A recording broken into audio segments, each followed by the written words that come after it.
জাপানে আসার অনেকগুলো ওয়ে আছে, অনেকগুলো ক্যাটাগরি আছে। আমাদের বিশেষ করে বাংলাদেশিদের জন্য যে বিষয়টা, যে জিনিসগুলো খুব সহজে আসা যায় সেগুলোর মধ্যে হচ্ছে ল্যাঙ্গুয়েজ প্রোগ্রামে যদি কেউ আসতে চায় তাহলে তার কত টাকা খরচ হবে? আপনার 11 লাখ, 12 লাখ বা 10 লাখ, এবং এটা অনেকটা ডিপেন্ড করে এজেন্সির উপরে। এখন এজেন্সি কত টাকা লাভ করতেছে। বর্তমানে দেখলাম যে আপনি বলেন যে কেয়ার গিভার বা কনস্ট্রাকশন, কৃষি, এগ্রিকালচার, এসএসডব্লিউ এই বিষয়টা চালু হয়েছে। তো এই বিষয়ে আসার পরে বেতনটা কেমন পাবে?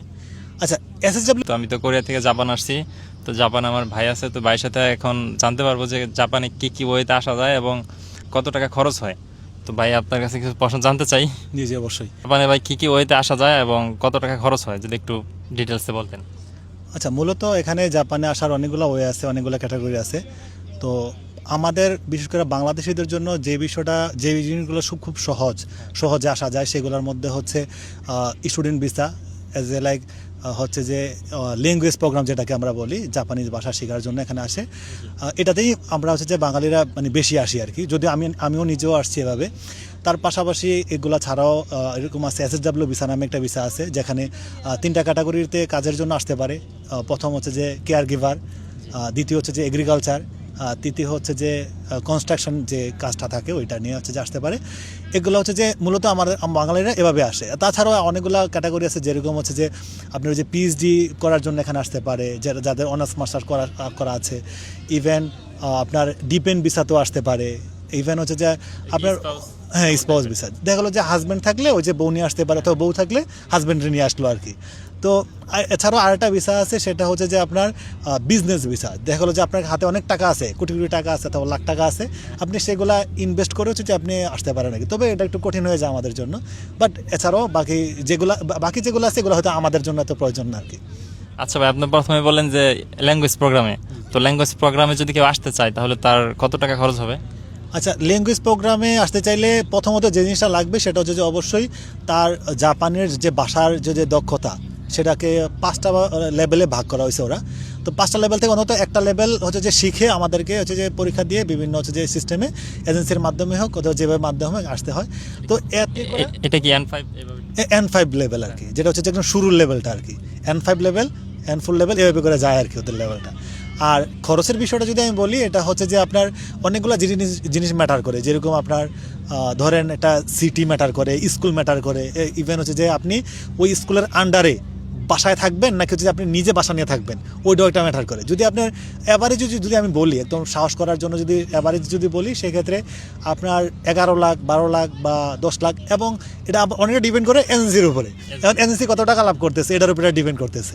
তো আমি একটা অ্যাভারেজ বললাম আর কি, এর আশেপাশেই থাকে আর কি, কম বেশি থাকতেই পারে। এই 10 লাখ 11 লাখ এটা কি 2 বছরের জন্য? না, এটা হচ্ছে যে আপনার 1 বছরের জন্য।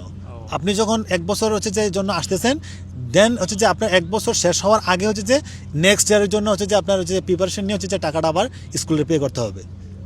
আচ্ছা, আর ডিরেক্ট কি বা স্টুডেন্ট বিষয়ে আসা যায়, মানে ইন্টার শেষ করে ডিরেক্ট এখানে এসে অনার্স পড়বে, এভাবে হয়?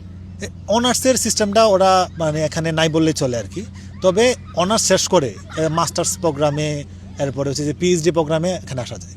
আচ্ছা, আর হচ্ছে বর্তমানে দেখলাম যে আপনি বলেন যে কেয়ার গিভার বা কনস্ট্রাকশন, কৃষি, এগ্রিকালচার, এটা ওই যে এসডব্লিউ কি এসএসডব্লিউ এই বিষয়টা চালু হয়েছে। তো এই বিষয়ে আসার পরে বেতনটা কেমন পাবে?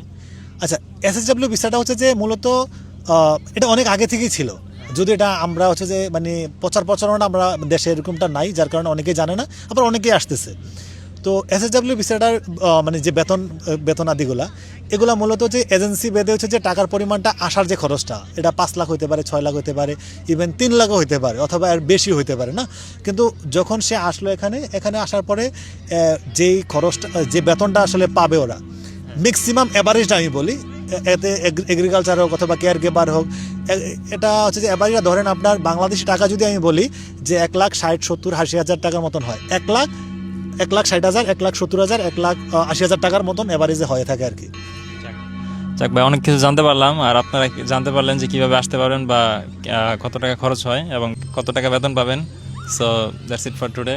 আর ভাই আপনাকে অনেক থ্যাংক ইউ সো মাচ।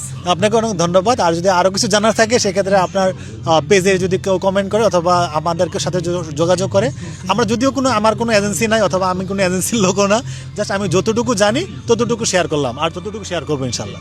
তো আপনাদের আর কিছু জানা থাকলে আমাকে বলতে পারেন, আমি আবার বাইরের কাছ থেকে জেনে আপনাদেরকে জানার ট্রাই করবো। So that's it for today, see you next video, tata. O